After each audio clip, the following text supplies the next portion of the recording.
Zuri was only 14 years old, but this was the biggest day of her life. She was traveling alone for the first time. Her mom gave her a tight hug at the airport.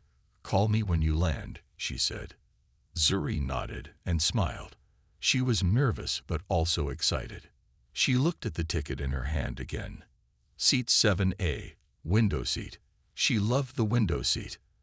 As she walked through the plane aisle, her small suitcase rolled behind her. People were already seated, busy with their phones or reading books. Zuri reached row 7 and saw her seat by the window. She smiled and began to sit down. But just then, a flight attendant, a tall woman with sharp eyes, walked over. "Excuse me, sweetheart," she said, frowning. "Are you sure you're in the right seat?" Zuri looked up, surprised. "Yes, seat 7A." She showed her boarding pass. The woman looked at it, then at Zuri again. Her tone changed slightly. "This seat is reserved. Let me see that again." Zuri handed the ticket over. The flight attendant stared at it for a few seconds, then said, Must be a mistake. This can't be right." Zuri's hands gripped the armrest. "But that's what my ticket says." A man sitting across the aisle chuckled.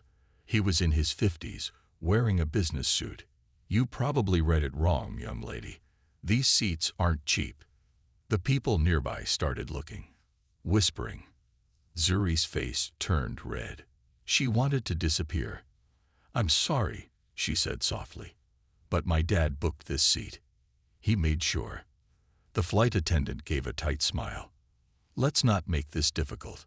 Please move to the back. There are open seats." Zuri stood up slowly. Her heart was heavy. Everyone was watching. She walked toward the back, trying not to cry. She found an empty seat near the toilets, the kind that doesn't even lean back. It smelled bad, but Zuri didn't complain. She sat down and looked out the window, holding her bag close. She remembered what her dad always told her. "People will judge you without reason, but never forget who you are." Zuri took a deep breath. She didn't know what hurt more, the way they spoke to her, or the looks on people's faces, like she didn't belong. She pulled out her phone and texted her dad. "They said my seat was wrong. I'm in the back now. It's fine." Her phone rang almost instantly. It was her dad, Mr. Cole. Zuri answered. Her voice shook a little. "Hi, Daddy." "What happened?" His voice was calm, but she could hear something underneath it. "A quiet fire.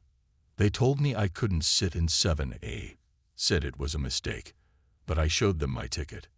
Mr. Cole was silent for a second. Then he said, "Did they move anyone else?" "No." "Did they say why?" Zuri's voice cracked. "No, they just said the seat wasn't mine. People were watching. They laughed at me." There was another long pause. Then her dad spoke, in a slow, clear voice. "Don't worry, baby. Just sit tight. I'm going to fix this." Zuri wiped her eyes. "Okay. Text me if anyone says anything else, and don't let them see you upset. I love you, Daddy. I love you too." Zuri put her phone away. The plane started to move. Engines roared. But her heart was quiet now. She knew her dad, and when he said he was going to fix something, he meant it. She looked around. The same flight attendant who moved her walked past without making eye contact. The man from before was sipping coffee, relaxed in his seat. Zuri sat up straight. She didn't say a word, but deep down, something had changed. Back on the ground, Mr. Cole closed his laptop and made a call. It rang once, twice. "Hello, this is Sharon, Airline Legal Affairs. This is Attorney Malcolm Cole," he said. "Your flight attendant just humiliated my daughter, a minor, in front of passengers. She was removed from her assigned seat. No reason given, and I'm sure the camera footage will confirm that." The woman on the phone hesitated. "We'll need to investigate." "No," he said firmly. "You'll need to fix this, and you'll need to fix it fast." He hung up. Then he made another call. This time, it was someone powerful. Someone from the Department of Transportation. Zuri didn't know it yet, but the airline had just made the worst mistake of its life. The plane was in the air now. Zuri sat quietly in the back row, next to a man who was asleep and snoring softly. The air smelled like leftover food and cleaning spray. It was cold near the rear exit. Her seat didn't lean back, and the noise of the engines was louder back here. But Zuri didn't care about any of that. She couldn't stop thinking about how they treated her. She had done nothing wrong. She showed them her ticket. She was polite. She even said sorry. But they still moved her, like she didn't belong. Like her seat didn't matter. The worst part, no one stood up for her. Not the flight attendant. Not the passengers. Not even the man in the suit who laughed at her. Zuri looked out the window. The clouds looked soft and peaceful, but inside her chest, she felt a storm. Then she remembered what her dad had said. Just sit tight. I'm going to fix this. Back on the ground, Mr. Cole was already in action. He was not just a dad. He was a fighter, a civil rights lawyer with more than 20 years of experience. He had faced racism in courtrooms, on streets, in schools. But this was different. This was his daughter. He sat at his office desk, papers spread out, phone in hand. He called the airline's customer affairs department. Thank you for calling. How may I help you? This is Attorney Malcolm Cole. I'm calling about my daughter who is currently on your flight. Seat 7A, now moved to the back. I'd like to speak to your supervisor. Sir, I can file a report for you. I'm not asking for a report. I'm asking for a live supervisor now. His voice was firm, calm, but full of power. There was a pause. Please hold. Back on the plane, Zuri checked her phone. No signal. She leaned her head back and closed her eyes, trying to forget the embarrassment. But the voices played in her head again. Are you sure this is your seat? These seats aren't cheap. Must be a mistake. Her hands curled into fists.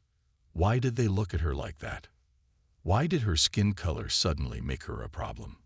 She didn't understand it, but her father did. The supervisor finally answered the phone. This is Martin, Airline Relations. How can I assist you? Mr. Cole didn't waste time.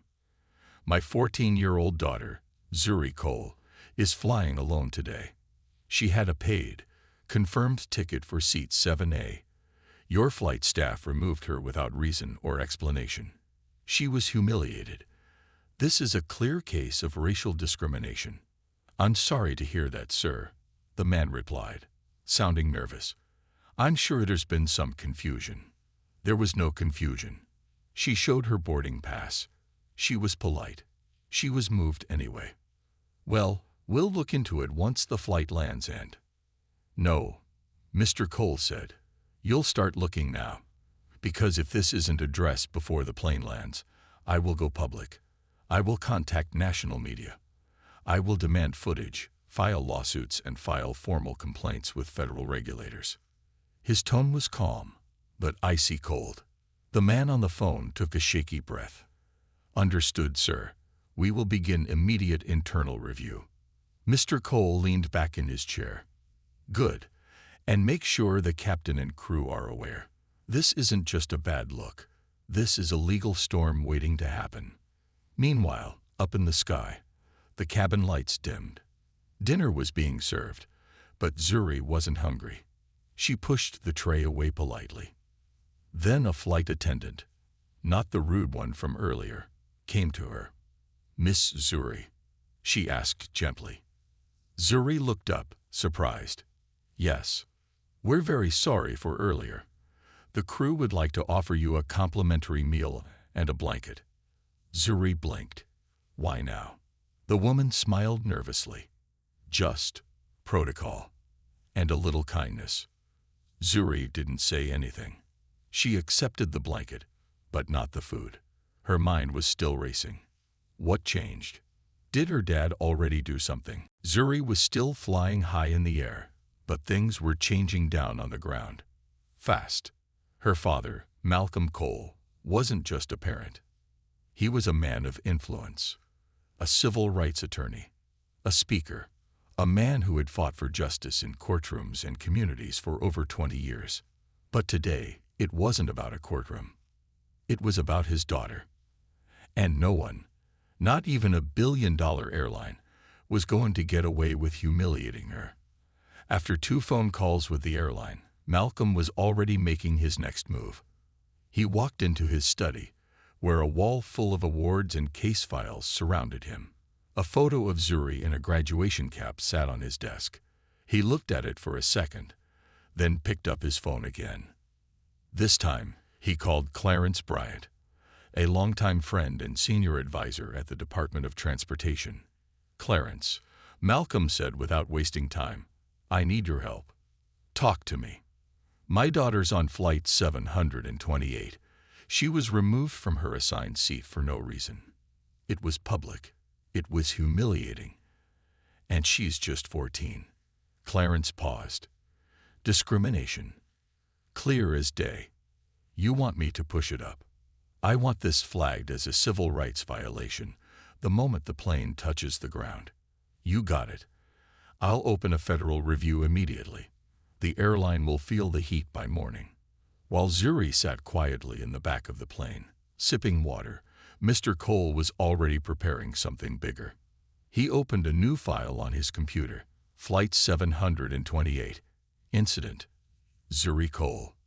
He began typing fast.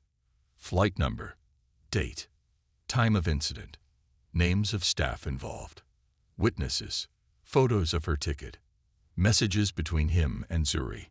He even began writing a legal statement. It wasn't just for court, it was for the media. He knew how fast stories like this spread when the truth came out. Meanwhile, the airline's legal department was under pressure. A report had reached the desk of the regional director. It included Mr. Cole's name, and that was enough to cause panic. One of the legal assistants whispered to her boss, "Sir, he's not just some angry father. He's Malcolm Cole. He won the Mackenzie school case. He's spoken at the UN." The director's eyes widened. "Get the PR team ready. We're going to have a situation." They scrambled to review the in-flight footage, but it wasn't live. They'd have to wait until the plane landed. Still, the captain had already been warned. His job was now simple. Keep the situation calm. Treat the girl with respect. Say nothing unnecessary. Back in the sky, Zuri stared out the window. Her hands were calmer now. Her heartbeat had slowed down. The flight was about halfway done. But something felt different. The flight attendants looked nervous. One of them passed by and gave her a smile. The kind that felt forced. Something had changed. She could feel it. She didn't know her father had already spoken to 3 departments. She didn't know federal officials were preparing statements. She didn't know that her father had started something much bigger than just a phone call. Mr. Cole wasn't done. He opened Twitter and made a simple post. "My 14-year-old daughter was removed from her paid seat on flight 728. No explanation, no apology, just silence. She's a child. She's black. She was flying alone. I will not be silent. #Justice for Zuri." Within 10 minutes, the post had over 1,000 likes. Then 5,000. Then it started trending. In another corner of the country, a journalist at a national news site saw the tweet. She DM'd Mr. Cole. "I'd like to speak to you about what happened to your daughter. We'd like to feature this story." He replied, "I'll give you everything you need when the flight lands." He wasn't looking for attention, but he knew something important. Sometimes, the truth needs a loudspeaker. The airline's media team saw the tweet. The CEO was alerted. He called an emergency Zoom meeting. "Who removed the child from her seat?" he asked. "We don't know yet," someone said. "Well, find out, because this is going viral. And if we don't fix this before the plane lands, we're going to have a PR nightmare." Meanwhile, Zuri's phone buzzed. It was a text from her best friend, Amaya. "Girl, Your dad's tweet is blowing up. Everyone's talking about it. Zuri blinked. She didn't expect this. She hadn't even posted anything. She opened her dad's Twitter. Her eyes widened. She saw comments like, "Why is this still happening in 2025? Protect this child. Her father is a hero. We're with you, Zuri." Her lips began to tremble. The plane was still high above the clouds, but the pressure was rising fast. And it wasn't just the cabin pressure. Everyone on the crew knew something was wrong. The captain had been given a strange message through his headset. "There's an issue involving a passenger in the back. Her name is Zuri Cole. Her father is influential. Be careful what you say, and notify us the moment you land." The captain frowned.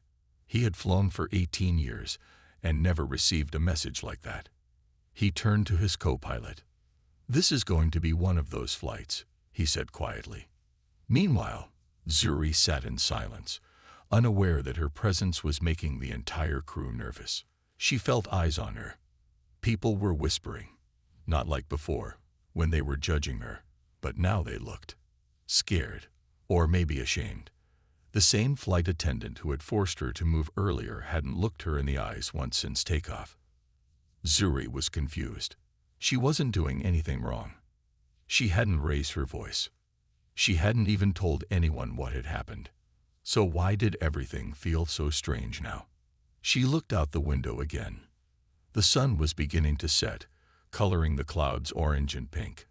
Back at the airline headquarters, the communications team was panicking. The tweet by Malcolm Cole now had over 150,000 likes. News agencies were calling.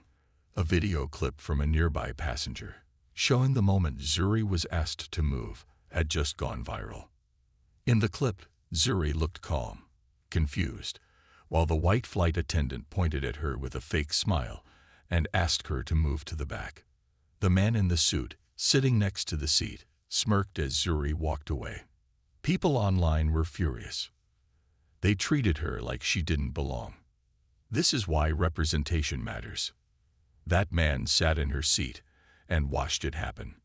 Shame on the airline. The CEO of the airline picked up his phone and called the head of in-flight operations. "This isn't just bad PR," he said, his voice sharp. "This is a lawsuit waiting to happen. Who moved that girl? And why?" "We're still checking, sir." "You better find out, because if we don't fix this before the plane lands, it's going to explode." Zuri checked her phone again. The signal was back, and her notifications were wild. She had hundreds of new messages, people she didn't know showing support. Her hands trembled a little as she read. "We love you, Zuri. Stay strong, beautiful queen. Your story matters." She put the phone down and covered her face. Tears rolled down her cheeks, not from pain now, but from the sudden weight of being seen. She didn't ask for any of this. She just wanted to fly home. One of the junior flight attendants, a young Latina named Elena, couldn't stay silent anymore. She went to the head flight attendant, Lisa, the same woman who told Zuri to move. "Lisa, this doesn't feel right." Lisa looked irritated. "What do you mean?" "I was there." The girl showed her boarding pass. "The seat was hers. You moved her anyway." "I had to," Lisa said quickly. There was confusion. "That man." "She's just a kid, Lisa. She's flying alone." "And now her father is all over the news. This is serious." Lisa looked nervous now. "I didn't mean to cause trouble." "You did," Elena said. "And now the world knows." In the front of the plane, a note was passed quietly to the captain. It read, "Zuri Cole, minor, rear seat, is the daughter of a civil rights attorney. Media attention is extreme. Immediate instructions upon landing. Allow her to disembark first. Escort her to a private lounge. Airline rep must be present. FAA is watching. Handle with care." The captain sighed. This was no longer a normal flight. Back in her seat, Zuri wiped her tears and sat up straighter. She felt nervous. Her dad's name was everywhere. She didn't want attention. She just wanted respect. She pulled out her notebook and started to write. Not a diary entry. Something else. A letter. To the girl who will sit in this seat after me. Don't let them make you feel small. This seat is yours. You deserve to be here. She smiled softly as she finished. Then she placed the note under the seat tray, tucked neatly for someone to find. As the plane began to descend, the lights flickered slightly. The crew prepared for landing, but the mood was heavy, tense. The intercom came on. Ladies and gentlemen, we'll be landing shortly. Please remain seated with your seatbelts fastened. Zuri looked out the window one last time. The city lights were glowing below, but she didn't know what would happen next. Would the airline ignore everything? Would anyone say sorry? Would her father really turn everything upside down? Whatever happened, she wasn't scared anymore. Because now the whole world was watching. The wheels touched the ground with a soft bump. Flight 728 had landed. But this was not just the end of a journey. This was the beginning of something much bigger. Zuri felt her stomach tighten as the plane slowed down on the runway. She wasn't afraid anymore, but she was still unsure. Why had the flight attendants gone quiet? Why did everyone suddenly act like something big was about to happen? She looked out the window, and that's when she saw it. 2 airport staff members were waiting at the gate, with a sign that said her name. Zuri Kohl. Passengers slowly stood up, pulling bags from the overhead bins. The seatbelt signs turned off with a ding. But then, a voice came from the front of the plane. Ladies and gentlemen, please remain seated. We kindly ask that one of our passengers be allowed to exit first. Everyone paused. Zuri froze. The flight attendant, Elena, walked toward her slowly, her face kind and soft. Zuri, she said gently, you may come with me now. Zuri stood up, holding her small backpack tightly. Everyone was watching. This time, not with judgment, but with curiosity, and maybe guilt. As Zuri walked down the aisle, her eyes stayed forward. The man who had taken her seat looked away. The flight attendant who made her move didn't say a word. But Elena whispered something as they reached the front. I'm sorry for what happened. You didn't deserve that. Zuri nodded. She didn't speak. Not yet. She didn't have to. Her silence said enough. As she stepped off the plane, 2 airline representatives were waiting. Zuri Kohl. The woman asked softly. Yes, Zuri said. I'm Karen, and this is Tony. We're here to escort you to a private lounge. Your father has arranged a few things. Zuri's eyes widened slightly. My dad. Yes, he's waiting for you on a video call.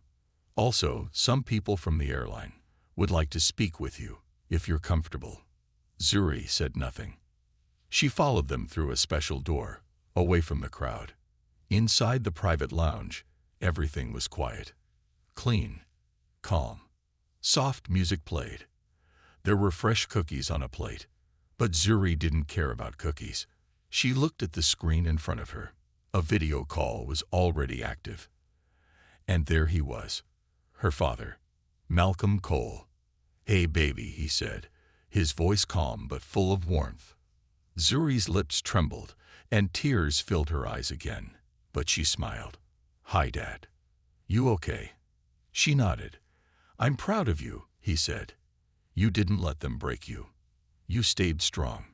And guess what? The whole country is talking about you now. But more important than that, the airline is finally listening. At that moment, a knock came at the lounge door. A woman in a dark blue suit entered. Her name badge said Senior Operations Director. She looked nervous. Zuri, she began. I wanted to personally apologize. Zuri didn't respond right away. The woman continued. You were removed from your assigned seat without cause. That was unacceptable. We're launching a full internal investigation, and the employee involved is being reviewed immediately. Zuri looked at her.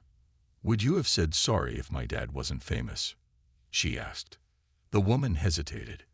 Zuri didn't wait for an answer. I just wanted to sit where I belonged. That's all. Back on the call, Malcolm was watching. He smiled softly. That's my girl, he whispered. The airline rep cleared her throat. Your story has opened many eyes, Zuri. We'd like to invite you to join a youth advisory board we're creating to help improve travel for young passengers, especially those flying alone. Zuri blinked. That was unexpected. She glanced at her dad. He gave her a nod. She looked back at the woman. I'll think about it, she said calmly. Outside the lounge, reporters were already gathering. The tweet had gone global. The headline was everywhere. Black teen removed from her seat, but her father's fight changed everything. But inside, Zuri wasn't thinking about the media. She was thinking about other kids, other girls like her. Would they be treated better now? Would someone speak up for them too? Maybe she could be that person. Maybe this pain could become something powerful. As she stepped out of the lounge, she held her head high. Cameras flashed. People cheered. Some even clapped. But Zuri didn't wave. She didn't smile for the press. She just walked forward, calm, strong, unshaken. Because this wasn't the end of her story. It was just the beginning. The next morning, the airline posted an official statement on all their social media pages. The post read, "We deeply regret the incident involving Miss Zuri Cole. We are committed to diversity, respect, and equal treatment of all passengers. The staff involved are under review, and we are taking steps to ensure such mistakes never happen again." Thousands of people liked and shared the post. Some said it was a good step. Others weren't impressed. Zuri read the post in silence, sitting on the couch with her father. She read it again, then looked up at him. "Dad," she said, "they never said they were sorry to me. Not once." Malcolm Cole nodded slowly. They said sorry to the world, but not to the person they hurt. That day, the airline invited Zuri and her father to a private meeting at their headquarters. The building was tall and full of glass. Everything looked perfect on the outside, but Zuri felt cold inside. She walked beside her father, holding his hand. They entered a conference room. 4 people were already seated, 2 women in suits, and 2 men. One of them stood up quickly. "Mr. Cole, Miss Cole, thank you for coming." Zuri sat down. She didn't smile. She wasn't here for snacks or fancy words. She was here for truth. The woman began speaking. "Zuri, we want to first express our deepest apologies for what happened. You were wronged. You should have never been asked to leave your assigned seat." Zuri kept listening. The woman continued. "We've already removed the flight attendant from duty while we investigate further. And we're reviewing our internal training programs. This shouldn't have happened to you." Zuri looked her straight in the eye. "Why did it happen?" The room fell quiet. No one answered right away. Finally, the man beside her cleared his throat. We believe there may have been unconscious bias at play." Zuri frowned. "Unconscious?" That lady looked me in the eye. She saw my ticket. She still made me move. That wasn't unconscious. That was clear. Her father placed a gentle hand on her back. "You don't have to soften it, Zuri. Say what you feel." Zuri sat up straighter. "I don't want just an apology," she said. "I want change. I want you to teach your staff how to treat people with respect, even if they don't look rich, or white, or powerful." One of the women nodded. "We agree. That's why we're starting a new training initiative, and we'd like your help." Zuri tilted her head. "My help?" "Yes, we want you to help design part of the training, using your story." That evening, Zuri walked out of the building with her father. The sun was low in the sky. She felt tired, but also proud. "They listened," she said quietly. Malcolm nodded. "They did, but only after the world saw what they did. That's why stories like yours matter. Zuri looked up at him. Do you think this will stop it from happening again? Her father was silent for a moment. Then he spoke. Maybe not everywhere, but for one girl someday who looks like you, maybe yes. Later that night, Zuri posted something on her own social media. Not a video, not a speech, just a few words. I didn't want attention. I just wanted my seat. This isn't just about me. It's about respect. Let's keep fighting until every seat, every space, belongs to all of us. The post went viral. Celebrities reposted it. Schools used it in classrooms. Even news anchors read it aloud on TV.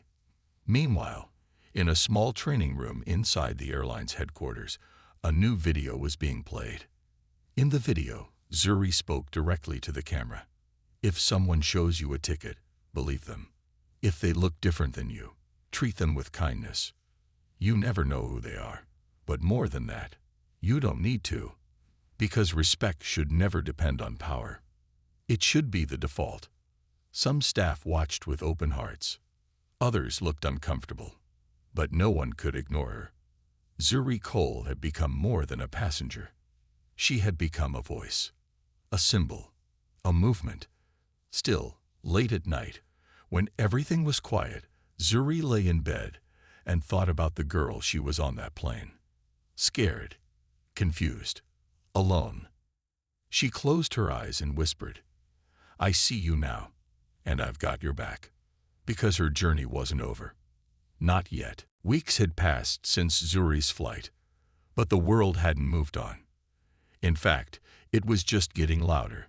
Every day, Zuri's story reached more people, not because she was famous, but because her experience felt familiar to too many.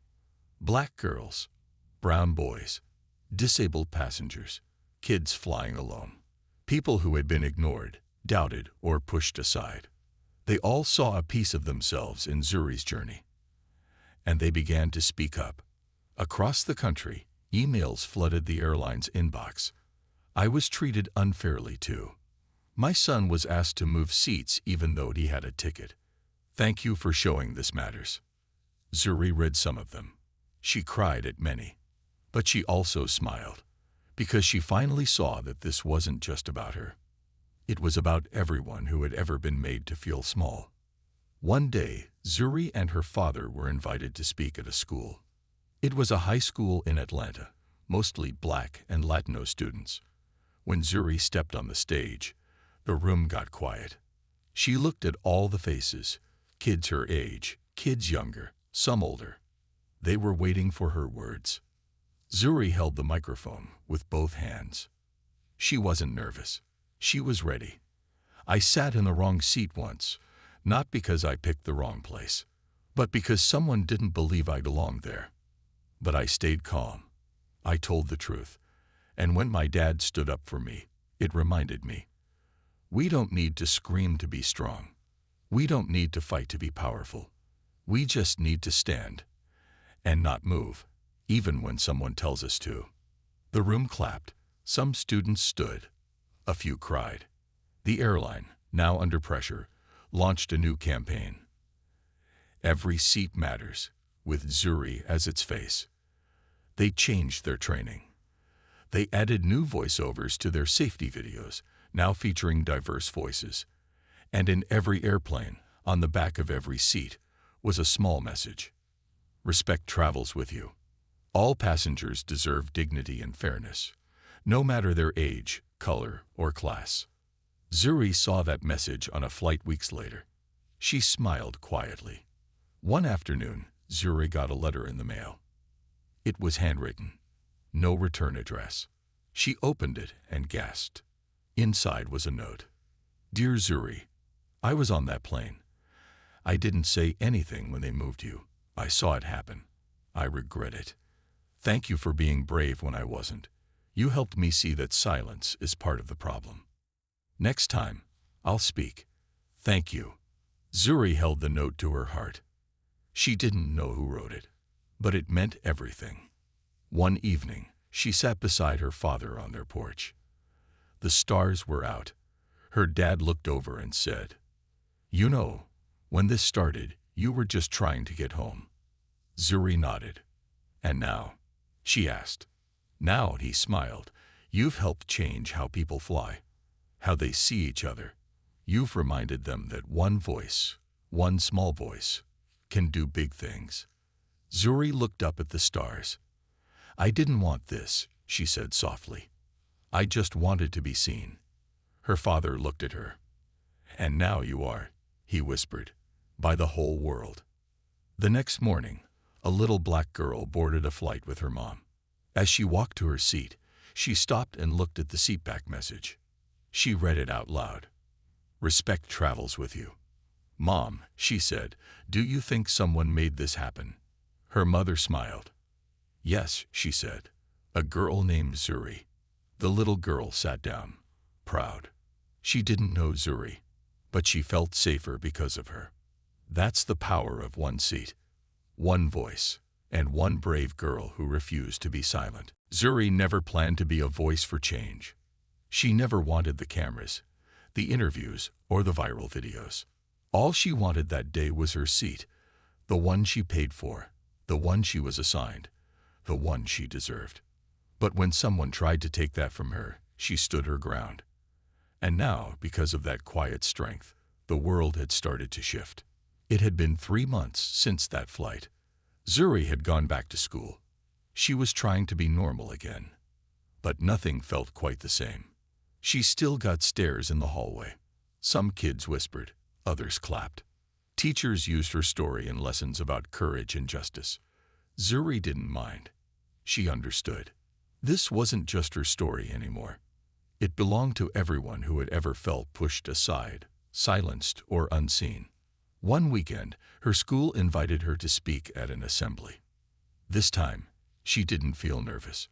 She wore a simple white dress. No makeup, no spotlight, just her words. "I didn't ask to be the girl who stood up. But maybe we don't choose these moments. Maybe they choose us. And when they do, we only have 2 options. Stay quiet, or speak, for ourselves and for others." She looked out at the crowd. Some kids were crying. Some were smiling. Everyone was listening. After the assembly, a boy came up to her. He was in a wheelchair. He didn't say much, just handed her a note. She opened it. "They used to ask me to wait last when boarding planes. Now they let me go first. Maybe that's because of you." Zuri's heart melted. She didn't know the boy's name, but she would remember him forever. Back at home, Zuri opened a package she received in the mail. It was from the airline. Inside was a model airplane, made of polished metal. On the wing, it had one line engraved: "Zuri's seat, 12A." She stared at it, not because it was shiny, but because it reminded her of how far she had come, from being told she didn't belong, to having a seat that now stood for something greater. The next time Zuri flew, she wasn't alone. She and her dad were invited to a youth summit on fairness in transportation. As she boarded the plane, a flight attendant greeted her warmly. "Miss Zuri," the woman said, smiling, "welcome aboard.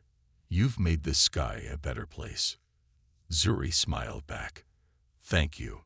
She found her seat. It was 12A. She ran her fingers over the armrest, took a breath, and smiled. Thousands of miles away, another young girl, in another city, was getting ready for her first solo flight. Her mom handed her the ticket. Her seat, 12A.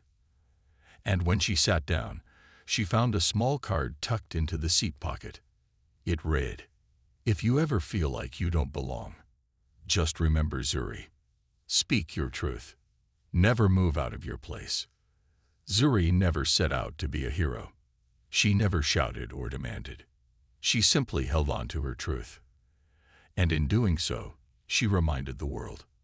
Sometimes it only takes one person, one voice, one moment, one seat, to change everything.